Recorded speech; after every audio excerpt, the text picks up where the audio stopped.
Now welcome to the stage.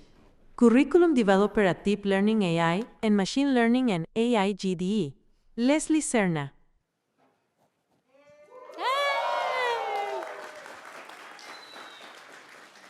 How are you today? Still alive? Yeah, I'm so excited to be here with you. The first time I was here, it was 2019, where I was sharing a work project I had in my local community in Bolivia, helping women to get into coding, into technology, and I have a long story since then.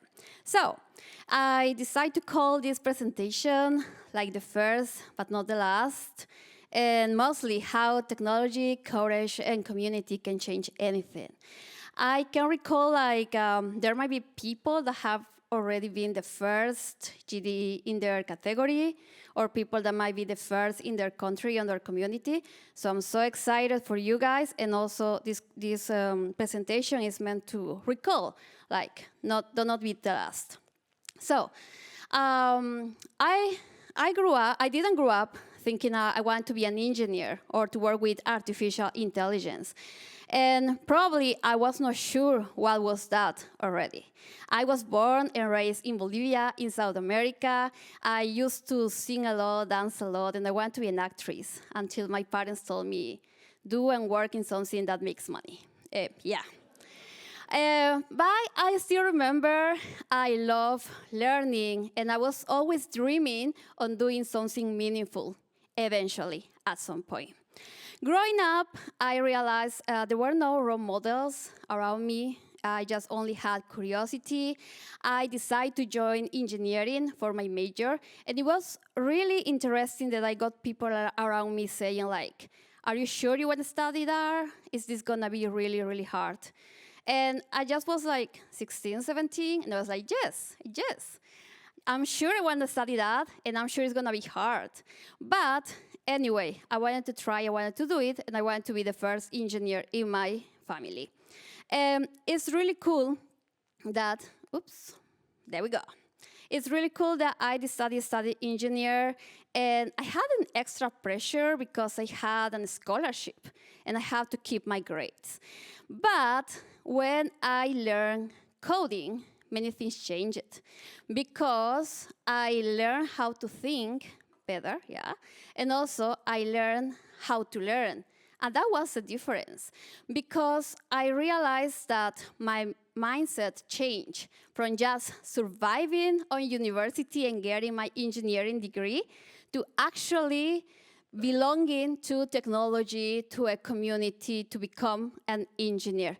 And that is what actually changed everything. Although I studied telecommunications because I wanted to know how television works and satellites works, I decided to go into coding and learning because back then everything was related to coding, and all telecom systems were going into software. So I was super curious, and I didn't want to do other major then.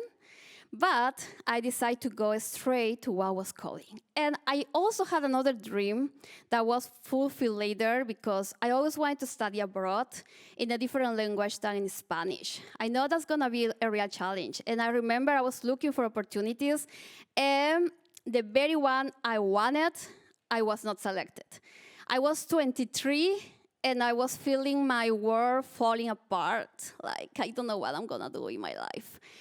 But I remember a friend of mine, she always wanted to go to Europe. And she was like, oh, let's go to see these scholarships and so on. And I recall getting to the place and understanding what kind of scholarships exist outside the US. I opened to a new opportunity. And it was great because I moved to Belgium 2015 to start my master's in computer science. And it was good that I started joining different Google developer groups back then. But also around me, just before moving, around me, there were people asking, are you sure you want to move? You're already working in Bolivia. I was a software engineer. Are you sure you want to do a master? It's going to be difficult. And I said, like, yes and yes. I was 25, so I was like, yeah, should not be that bad. But once there, I realized my A1 French was not enough at the airport. Oh my gosh. But I enjoy the transition to go into a different field because at the beginning I was feeling like I don't belong, but later I decided to change the mindset again, and I was like, I should give it a try because sometimes great things happen where you are not really ready to do it, right? So that's why I joined different Google developer groups meetups. That one in the picture is actually from the Europe Days 2016. And I found it and I got excited because that's Sundar saying like in 10 years everything is gonna be AI first driven. And I'm like, oh my gosh, it's almost like 10 years now. And I start playing with different technologies. I was getting a little less afraid of talking in front of people, technical matters. And I was in a different community where I was learning from people how to teach other people skills, like something different from university, something different from a master. But then, it was a great story, I was happy, but I decided to go back home. And again, people were like, are you sure you may get better jobs in Europe? I said yes. Yes, because I had to. Yes, because I wanted to go back home to do something. I was thinking a lot about it. Besides applying what I learned overseas, I really wanted to share something. So I start doing some meetups. I start co-leading, co-founding different communities. It was really fun because it was 2018, and Europe was in a lot of AI deep learning stuff. And back in Bolivia, we were doing other things.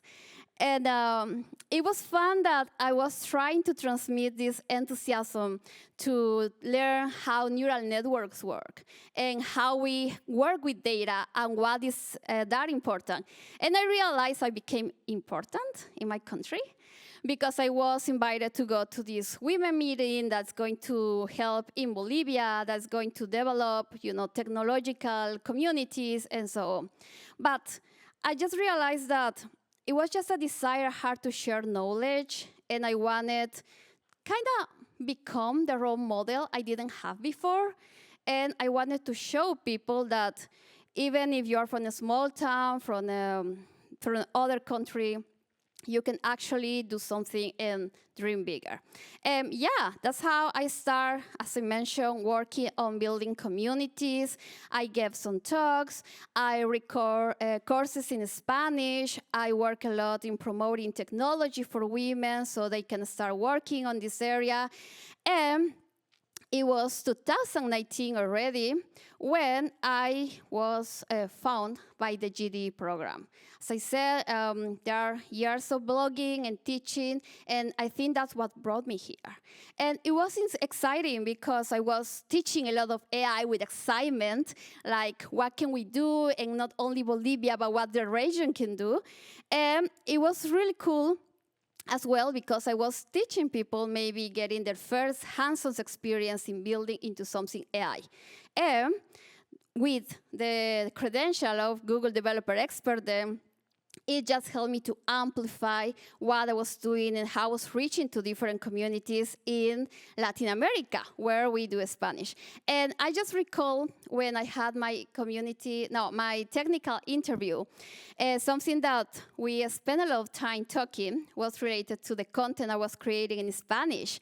That was something I recall from when I was a student in Bolivia, because I had a professor, he was always giving us stuff to say in English, to study in English. And I was doing the same, of course. I wanted to transmit the same traumas to my students.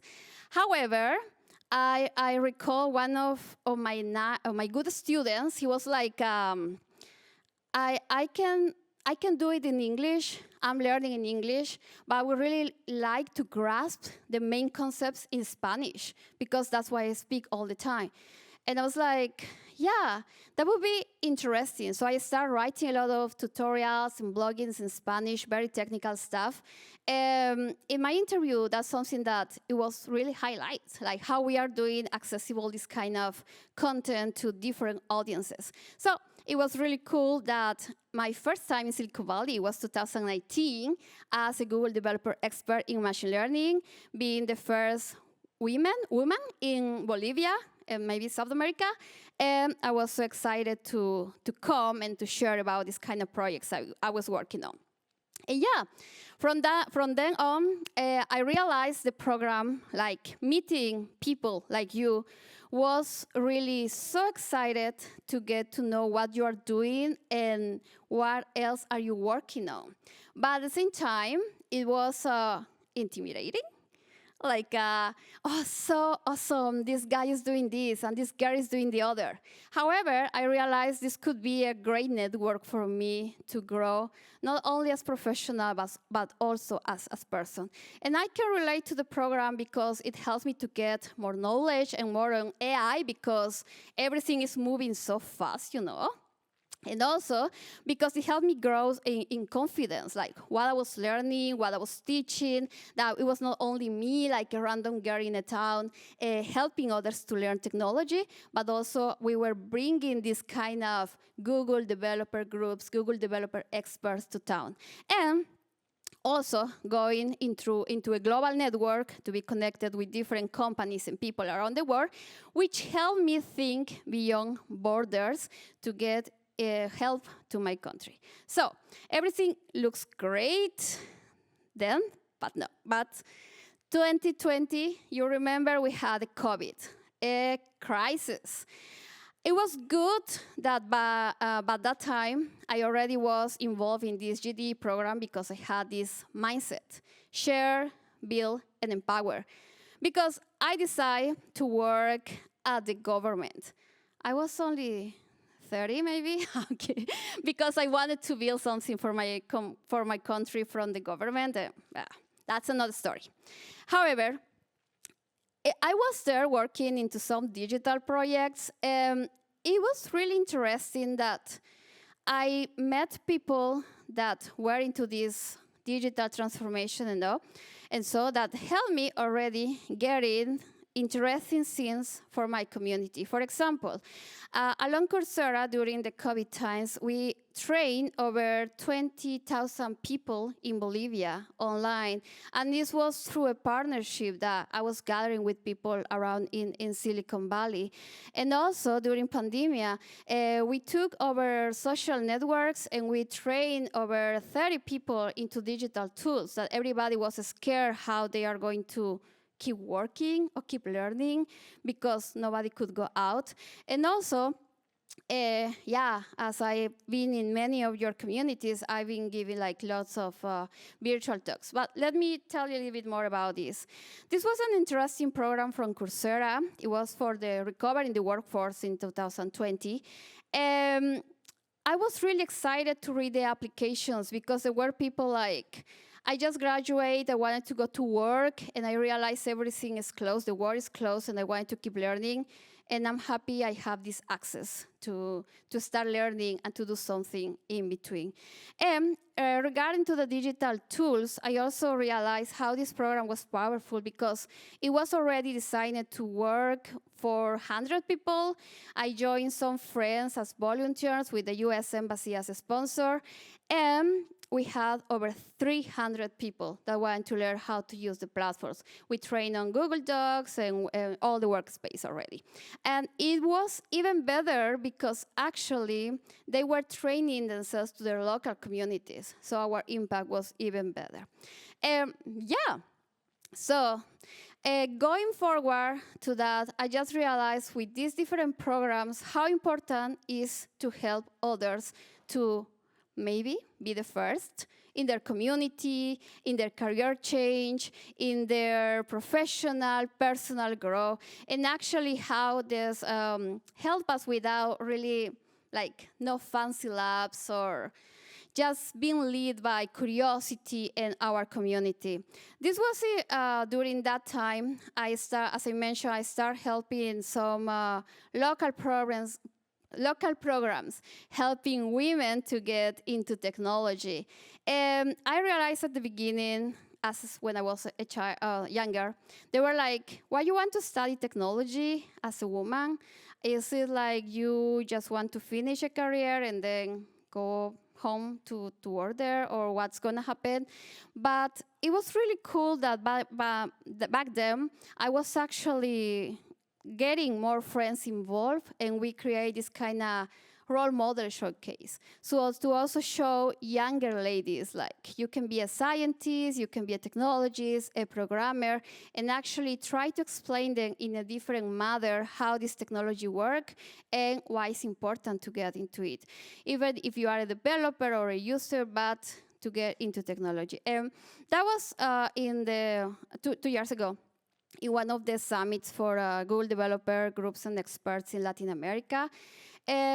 That was a great experience in terms of motivating others, how they started the journey, either at the community, either as an expert, and how we can share this knowledge and these experiences to help them grow in our local communities and also beyond, right? That's why I want you to recall now, how are you amplifying your voice and your impact? How is this kind of programs, this kind of travels, this kind of opportunities help you to grow your network, help you to grow your ideas, your programs, and how are you giving this back to your local community? I know that at some point it's like, oh, now I'm a GDE, and now I'm doing this, and now I'm doing the other. But also it's good to recall, like, what's next? And how can I keep growing, and how I can keep contributing. So that's why my call to action is like, even if you are the first, you keep moving, you keep growing, search the impact in your local community, and we all together, we're going to help you amplify your voice. Thank you so much.